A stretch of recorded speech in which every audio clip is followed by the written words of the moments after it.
এবার যা শুরু করেছে যে তুমুল আন্দোলন শুরু করেছে শিক্ষার্থীরা, যেভাবে বাংলাদেশের সমস্ত শিক্ষা প্রতিষ্ঠানগুলোতে, গুরুত্বপূর্ণ সমস্ত বিশ্ববিদ্যালয়গুলো, কলেজগুলোতে জেগে উঠছে, আন্দোলন জমানোর চেষ্টা করছে, তাতে শিক্ষার্থীদের বিজয় সাধারণ জনগণের অধিকারের বিজয় হবেই, বিজয় সুনিশ্চিত। আমরা ভালো কিছুর ইঙ্গিত দেখতে পাচ্ছি দর্শক, কিন্তু প্রশ্ন হচ্ছে এই বিজয়ের নায়ক কারা হবে? সরকার আবার বিভিন্ন নাটক টাটক করে তারাই ক্রেডিট নেবে কিনা? তারাই নাটক সৃষ্টি করে, ইস্যু সৃষ্টি করে কোটা চালুও করেছে এই সরকার, কোটা বাতিলও করেছে এই সরকার, এখন আবার কোটা নিয়ে নাটকও করেছে এই সরকার। দিন শেষে আবার সাধারণ শিক্ষার্থীদের বিজয়ের ক্রেডিট কিনা এই সরকার নেয়, সেটা নিয়ে সন্দেহ। কিন্তু শিক্ষার্থীদের বিজয় হবেই। কোটা বাংলাদেশের মাটি থেকে বাতিল হবেই। অসাংবিধানিক কোটা, বিশেষ করে মুক্তিযোদ্ধা কোটা, এটা বাতিল হবেই। শুধু ফার্স্ট ক্লাস, সেকেন্ড ক্লাস না, থার্ড ক্লাস, ফোর্থ ক্লাস কোনো চাকরিতে কোনো মুক্তিযোদ্ধা কোটা থাকবে না।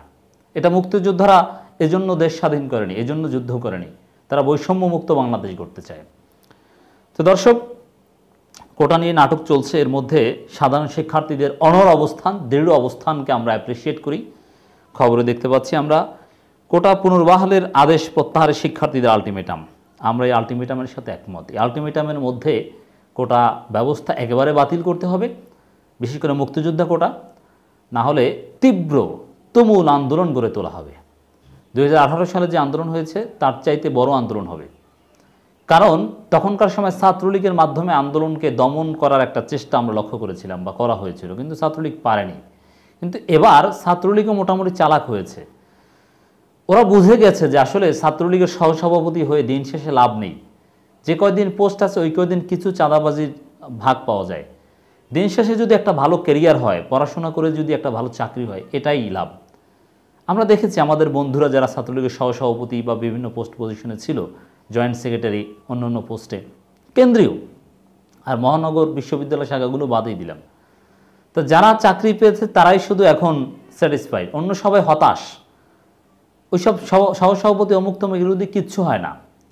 এই জন্যে এখনকার ছাত্রলীগের যারা মেধাবী আছে বিশ্ববিদ্যালয় পুরো, এরা জানে যে আসলে আমাকে একটা চাকরি পেতে হবে। আর ছাত্রলীগ যারা করে, যারা আওয়ামী লীগের লাঠিয়াল হিসাবে ব্যবহৃত হয়, তাদের মধ্যে কোটা আছে 2-1 জনের, বেশিরভাগেরই কোটা নাই। এর মানে এবার আন্দোলন দমন করাটা কঠিন হয়ে যাবে। সেই হেলমেট বাহিনী কার্যকর ভূমিকা পালন নাও করতে পারে। এই জন্য আমরা বলছি যে শিক্ষার্থীদের জন্য এবারের আন্দোলন আরও জোরালো হবে এবং সফলতার সম্ভাবনা আরও বেশি। হাইকোর্ট কর্তৃক প্রথম ও দ্বিতীয় শ্রেণীর সরকারি চাকরিতে 30% মুক্তিযোদ্ধা কোটাসহ 56% কোটা পুনর্বহালের আদেশ আগামী 30 জুনের মধ্যে বাতিল না করলে লাগাতার আন্দোলন ও প্রত্যেক শিক্ষা প্রতিষ্ঠানে আন্দোলন ছড়িয়ে দেওয়ার হুঁশিয়ারি দিয়েছেন ঢাকা বিশ্ববিদ্যালয়ের সাধারণ শিক্ষার্থীরা। এ সময় দাবি আদায় না হওয়া পর্যন্ত রাজপথে থাকার ঘোষণা দেন। নতুন নূর তৈরি হবে, নতুন রাশেদ, নতুন ফারুক, নতুন মশিউর, নতুন আতাউল্লাহ, এরা তৈরি হবে। এর মানে আন্দোলন হবে, আন্দোলন থেকে কেউ দমাতে পারবে না ইনশাল্লাহ। নতুন প্রজন্ম আরও জোরালো আন্দোলন করবে। ঢাকা বিশ্ববিদ্যালয়ে একের পর এক বিক্ষোভ মিছিল সমাবেশ হচ্ছে। সেক্ষেত্রে আমরা দেখতে পাচ্ছি অ্যাটর্নি জেনারেলের কাছে স্মারকলিপিও দেওয়ার একটা উদ্যোগ দেওয়া হয়েছে। রাষ্ট্রপক্ষ হাইকোর্টের এই আদেশকে স্থগিত করার আবেদনও করেছে। শুনানি হবে, আপনারা শুনবেন, এই বিষয়ে আপডেট জানাবো। শিক্ষার্থীরা হাজার হাজার ঢাকা বিশ্ববিদ্যালয়ের শিক্ষার্থীরা একত্রিত হয়ে তারা স্লোগান দিচ্ছে, সারা বাংলায় খবর দে, কোটা প্রথার কবর দে, 18-র হাতিয়ার গর্জে উঠুক আরেকবার, জেগেছে রে জেগেছে ছাত্র সমাজ জেগেছে, লেগেছে রে লেগেছে রক্তে আগুন লেগেছে, কোটা প্রথা বাতিল চাই বাতিল চাই, কোটা প্রথার বিরুদ্ধে ডাইরেক্ট অ্যাকশন, কোটা না মেধা মেধা মেধা, আপোষ না সংগ্রাম সংগ্রাম সংগ্রাম, মুক্তিযুদ্ধের বাংলায় বৈষম্যের ঠাঁই নাই, এইসব স্লোগান দিতে দেখা যায়। এই স্লোগানগুলোর সাথে আমরা শতভাগ একমত। কোটা ব্যবস্থা একেবারেই বাতিল করতে হবে, কোনো কোটা চলবে না, কোনো বৈষম্য চলবে না। এবং মুক্তিযোদ্ধা কোটা স্পেশালি ঢালাওভাবে মুক্তিযোদ্ধাদের জন্য কোটা, এটা সংবিধান বিরোধী, আমরা বারবার দেখিয়েছি, অবৈধ।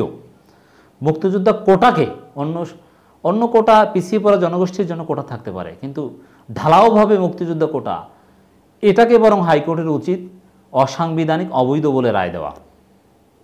আলটিমেটামের ঘোষণা দিয়ে বাংলা বিভাগের শিক্ষার্থী মাহিন সরকার বলেন, কোটা পুনর্বহালের বিরুদ্ধে যে আন্দোলন শুরু হয়েছে তা প্রয়োজনে রক্ত ঝরার মাধ্যমে শেষ হবে।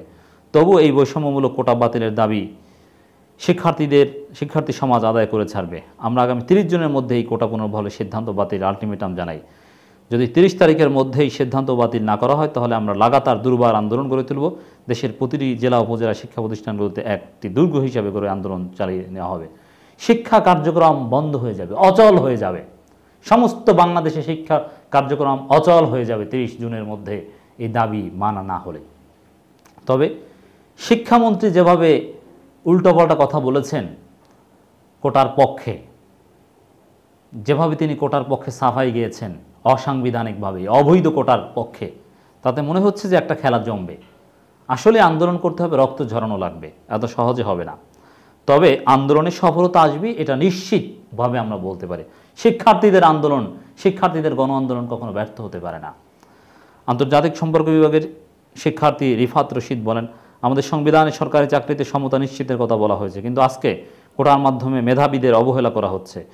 এই ছাত্র সমাজ কোনো দাবি আদায়ে যতবারই রাস্তায় নেমেছে সেই দাবি আদায় করে রাজপথ ছেড়েছে। আজকেও আমরা কোটা পুনর্বহালের বিরুদ্ধে রাস্তায় নেমেছি।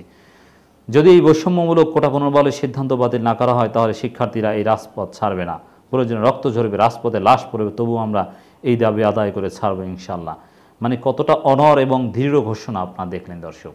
অতএব এই ঘোষণা কখনো ব্যর্থ হতে পারে না, এই আন্দোলন ব্যর্থ হতে পারে না। এই জন্য আমি আগেও বলেছি শিক্ষার্থীদেরকে যে পড়াশোনা পরে আগে রাস্তায় নামো। কারা কারা সেন্ট্রাল লাইব্রেরির মধ্যে, পাবলিক লাইব্রেরির মধ্যে এখনও বসে আছে? বসে থাকা যাবে না, বই পুস্তক লাইব্রেরির মধ্যে রেখে রাজপথে নামতে হবে, নাহলে তোমার ওই পড়াশোনা দিয়ে কোনো কাজ হবে না।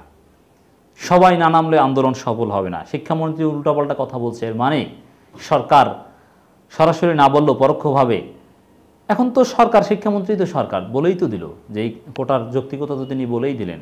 এর মানে আন্দোলনটাই সরকারের বিরুদ্ধে করতে হবে। অতএব জোরালো আন্দোলন ছাড়া সফলতা আসবে না। কোটা পুনর্বহালের বিরুদ্ধে ফের উত্তাল ঢাকা বিশ্ববিদ্যালয় এবং বিভিন্ন বিশ্ববিদ্যালয়ে কর্মসূচি দেওয়া হয়েছে, মাঠে নামছে প্রতিনিয়ত। দেশের বিভিন্ন প্রান্ত থেকে আন্দোলনের খবর আমরা পাচ্ছি। হাজার হাজার শিক্ষার্থীরা প্রত্যেক দিন ঢাকা বিশ্ববিদ্যালয়ে মাঠে নামছে, ছাত্রলীগ করে, ছাত্রলীগের মিছিলে যায়, ছাত্রলীগের পক্ষে সমর্থন দেয়, বঙ্গবন্ধুর পক্ষে স্লোগান দেয়। এরকম শিক্ষার্থীরাও মাঠে নেমেছে, তারাও আন্দোলন করছে, তারাও আন্দোলনের পক্ষে আছে। তো দর্শক, আর এক সফল আন্দোলন আমাদের সামনে হাতছানি দিচ্ছে। তাই কারা কারা এই ইতিহাসে অংশীদার হতে চান তারা জরুরি ভিত্তিতে রাজপথে নেমে যান। আমি জরুরি আহ্বান জানাতে চাই, জরুরি যেখানেই কোটা বাতিলের বিরুদ্ধে আন্দোলনে ডাক দেওয়া হবে, কর্মসূচি দেওয়া হবে, সেখানেই আপনার আন্দোলনে ঝাঁপিয়ে পড়বেন, সফলতা আসবে ইনশাআল্লাহ।